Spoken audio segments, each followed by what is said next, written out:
E aí pessoal, muito bom dia a todos. Hoje eu estou aqui para gravar mais um vídeo de análise de capítulo de One Piece. Dessa vez será o capítulo 1141, intitulado Mulheres Mais Velhas. E é isso, vamos lá. Primeiramente eu gostaria de comentar que esse título é um péssimo título. Eu não sei qual o sentido de ter isso aí, né? Logo mais no capítulo vocês vão ver que é uma coisa que está presente no capítulo, mas não tem por que ser o título, né? O Oda poderia ter usado um título mais interessante, alguma coisa mais legal. Primeiramente nós temos a história de capa ali de Yamato, que continua agora com o capítulo 27, a jornada de Yamato, a filha do demônio. Aí nós vemos a Uchi, ela está sofrendo e suas lágrimas estão fluindo.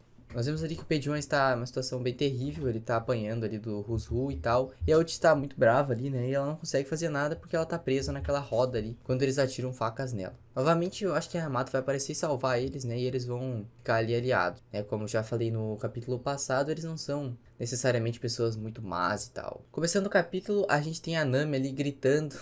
Eu procurei por todo esse castelo gigante, pensando por encontrar um tesouro, pérolas, mas não encontrei nada. Meu objetivo não se interessava nada no Loki.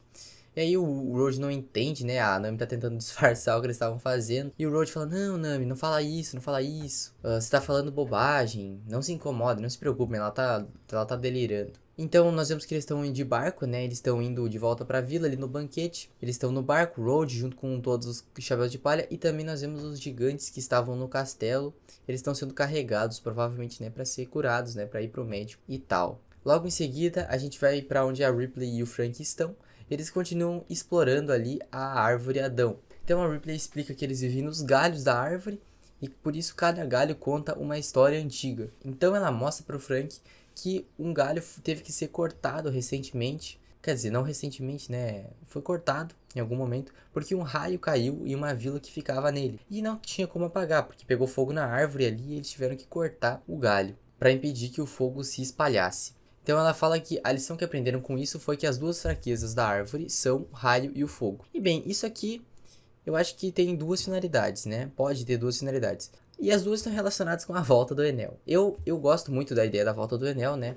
E eu acredito que isso vai acontecer em Elbaf. Isso aqui pode significar duas coisas, essa questão do galho. Pode tanto ser que o Enel já voltou e esse raio pode ter caído com a volta dele, né? Porque a gente tem que lembrar que a história de Capa do Enel se passa 2 anos atrás, antes do time skip. Mas eu acho que isso é um prenúncio, falando que fogo e raio são as únicas fraquezas de Elbaf. É um prenúncio de que o Enel vai se aliar com alguma pessoa com poder de fogo, talvez, e vai, sei lá, lutar contra os caras de Elbaf. Eu não sei. Então, de qualquer forma, isso está relacionado com a volta do Enel, na minha opinião. Ou que ele já voltou, como esse raio aí que caiu, ou que ele vai voltar e que ele representa, de certa forma, né, uma fraqueza para Elbaf. Na próxima página nós novamente vamos mudar de cenário, agora para a vila onde está acontecendo a festa. E aí a gente vê já que o Sop tá bêbado, e ele tá começando a falar bobagem. Ele, onde está você, Nami? Eu também não vejo Zoro e o Luffy. Daí ela fala para ele que eles foram explorar a ilha, e ele fala, sem problemas. Então o Sop decide apresentar a Nami para o Yarou, o gigante lá com a espada na cabeça. Fala, nossa navegadora, genial. Ele responde, como ela é linda. E daí o Usopp pergunta, velhote desprezível, que tipo de mulher você prefere? E ele responde, bugagaga, eu prefiro mulheres mais velhas do que eu. Tá aí o título do capítulo. Por isso que eu acho que ele é meio desnecessário, né? Porque, porra, o que isso tem a ver com o capítulo inteiro? Pra que botar o título assim? Eiichiro Oda realmente é um péssimo escritor. Então, o Usopp dá um tapa na espada dele e fala, você prefere impossível, você é a pessoa mais velha do mundo, hahaha. Daí todo mundo fica preocupado, você se machucou, Yero-sama. Na próxima página a gente continua com isso, né? O Dory pega o Usopp na mão e fala, não ouse tocar na espada do Yero-sama, Usopp. Então o Usopp fala, não há nenhum valente entre vocês para remover a espada do Yadori, né? Isso mostra que ele já tem até uma intimidade com o gigante, tá botando um apelido nele. Pra casa é Excalibur, então o Dory fala, não ouse, ele vai morrer de sangramento excessivo. Aí a gente vê o Brook fala que o Usopp tá bêbado, né? E a Nami responde que ele também, até porque a cabeça dele tá fora do pescoço, ela tá no chão ali praticamente. E o Usopp continua falando bobagem, ele não é nada que possa ser feito e tal. E a Nami comenta que Firali é o sonho da vida dele, né? E o Jimmy fala que deu pra perceber. Ali embaixo temos o Sanji que tá procurando a Gerd. Na próxima página a gente já vê que onde é que a Gerd tá, né? A gente muda de novo de cenário. E ela foi ajudar a tratar os feridos, né? Que foram trazidos ali pela Nami e o grupo ali com o Luffy. Então o Road chega lá pra falar com ela também sobre isso, né? Porque provavelmente foi ele que levou os feridos até ali. E a Gerd comenta que eles sofreram fraturas bem pesadas, né? Eles sofreram fraturas nos ossos, das mãos e dos pés devido à pressão sobre eles. Quanto ao outro guarda, parece que ele foi ferido por um objeto cortante, ou talvez ele tenha recebido um forte choque de um pequeno humano, né? Se referindo, no caso, aos ferimentos que foram causados majoritariamente pelos Cavaleiros Sagrados, né? Pelo Shamrock e pela Gunko. Então ela pede pro Road para que ele explique o que aconteceu, né? O que aconteceu, explique em detalhes. Não é natural que isso aconteça com guardas do castelo, até porque o castelo estava vazio. O Road diz então que ele não sabe, ele saiu para dar uma volta no castelo para buscar inspiração para desenhar uns blocos e encontrou a porta quebrada e os guardas no estado que eles estão agora. Então a Gerd fala que o Road está suando bastante, né? Que pergunta se está quente e o Road fica assustado e daí a Gerd fala: "Não, eu vou acordar os guardas então perguntar". E o Road fala: "Não, não, deixa eles descansarem". Aí em seguida ela fala: "Então eu vou informar o Yarou Sama o que aconteceu, né? Porque ele é uma figura de autoridade aparentemente em Elbaf". Aparentemente não, a gente já sabe que ele é. E o Road fala, não há necessidade de estragar a atmosfera do banquete e tal, fazendo de tudo pra que a Gerd não vá lá falar pros outros. Fala, interromperam o animado banquete com a notícia sem evidências claras, só vai espalhar a ansiedade, estragar o clima. Então o Road vai pensando ali que ele não pode contar, senão o Luffy, eles podem acabar se dando mal por isso.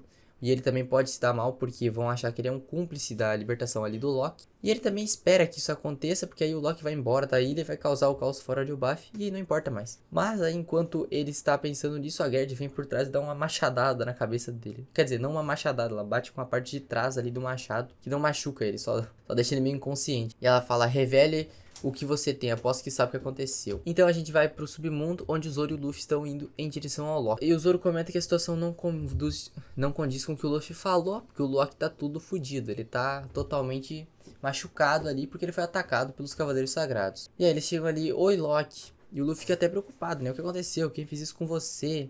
E o Zoro comenta que gigante é enorme. O Luffy continua perguntando, responda Loki. Ah, ele ainda está respirando. Então o Zoro fala, ainda não decidimos libertar as restrições dele, isso vai contra o nosso acordo, Luffy. O Luffy fala, ele não pode fazer nada com esses ferimentos, me ajuda aqui, Zoro.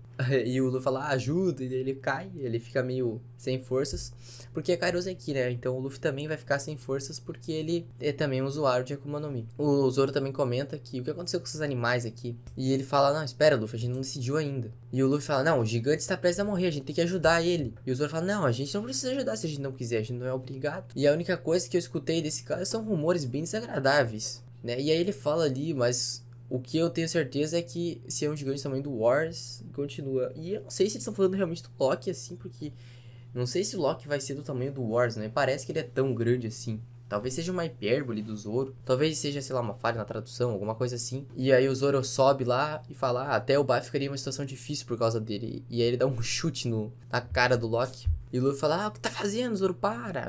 Então o Loki dá um grito de dor, né? E o Zoro fala, suas feridas de sangue são reais. Ele não parece fingir estar com dor. E o Loki fala, seu canalha, quem é você?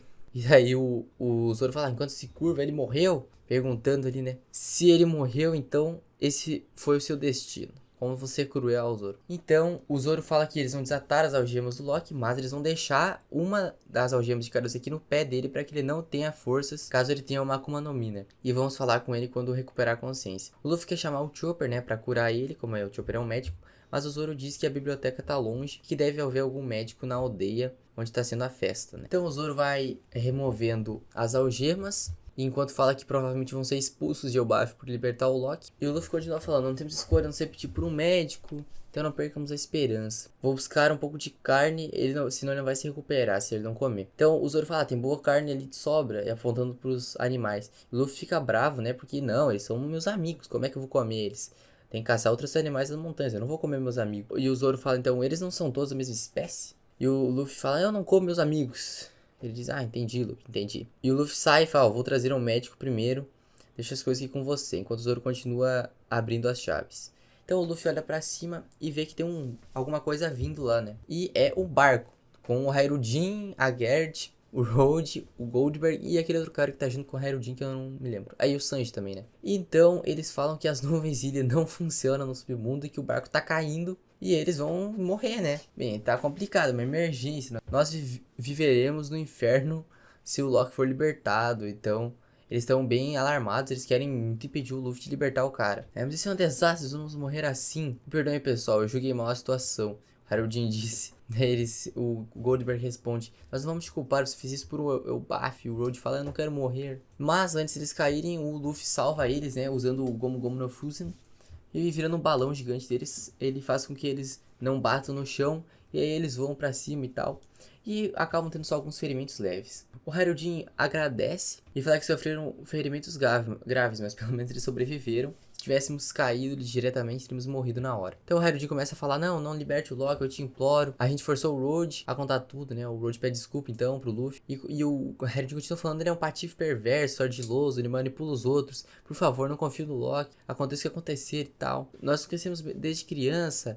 Ele é um mentiroso, desde sempre, uma fera que mata qualquer um. É o inimigo do mundo. E os outros dizem: é tarde demais. Então a gente tem esse painel incrível do Loki se levantando. E aí eles começam a gritar. E o Luffy fala: vai ser que ele tá inconsciente. Então o Loki pega aquele martelo enorme dele. E o Harudin grita: pare! Tire suas mãos do Ragnar. E aí o capítulo acaba. Bem, algumas coisas para dizer sobre isso. Bem, primeira coisa, o Loki enganou o Luffy e o Zoro, fingindo que estava inconsciente. Segunda coisa, a gente descobriu que o nome do martelo do Loki é Ragnar e não Mjolnir, né? Todo mundo pensava que devia ser um Mjolnir, mas não é. Até porque não parece com nenhum Mjolnir de nenhuma fonte nórdica, nem nada mesmo. E também a gente tem algumas falas sobre o tamanho do Loki, que aparentemente ele é bem maior que um gigante normal, né? O Zoro fala em ser do tamanho do Wars, mas eu acho que não, porque o Wars é tipo 3, 4 vezes maior que um gigante normal. E eu não acho que o Loki vai ser tão grande assim. Também é interessante que o Loki foi liberado bem rápido até. Eu acho que deve fazer uns 10 capítulos no máximo que ele foi introduzido. E aí ele tá parecendo meio bem um vilão mesmo, né? Mas eu, pelo menos, não acredito que o Loki seja um vilão. Porque, bem, a gente sabe que o Luffy não sabe sobre a questão do Loki e o que ele teve, o príncipe amaldiçoado e tal. O Luffy não ficou sabendo. Ele só ouviu algumas coisas, pelo que eu me lembro. Ele não escutou aquela história de que ele matou o pai e tal. Ah, não, me perdoem. Ele ouviu sim. O Road explica pra eles mais ou menos o que aconteceu, mas o Luffy, como o Luffy tinha conhecido o Loki antes, ele não acredita muito nisso. E eu não acredito que o Loki seja realmente esse vilão todo, porque o Luffy é um cara muito bom em conhecer as pessoas, e eu acho que o Luffy saberia se ele fosse uma pessoa realmente muito má. E ele também não parece ser tão mal assim, ele não gosta dos dragões celestiais, ele não quer que eles machuquem os amigos dele, ele tem ideais fortes, né? Então eu não acho que esse cara seja realmente um vilão, um absurdo, mas ele não é muito legal, né? Pelo que a gente percebe aqui, ele não é um cara do bem. Eu acredito inclusive que o Rei Harold provavelmente era mais vilão do que o próprio Loki. Porque se é cogitado que os Cavaleiros Sagrados poderiam estar ali pra visitar o túmulo do cara, não tem como esse cara prestar, né? Não tem como um cara que vai ser visitado pelo Shonks prestar, né? Então eu acho que o Loki, ele é um cara problemático, é um cara que não é uma pessoa muito legal, que tem uma personalidade complicada e tal. Mas eu não acho que ele seja um vilão mau, um Doflamingo, como muita gente acreditava. Eu acho que ele é bem mais de boa que isso. E ele possivelmente vai ser um aliado no futuro. Talvez não agora em Elbaf, mas no futuro provavelmente sim. É isso, obrigado por assistir mais um vídeo. Até a próxima, até semana que vem. Ah, não temos pausa na semana que vem.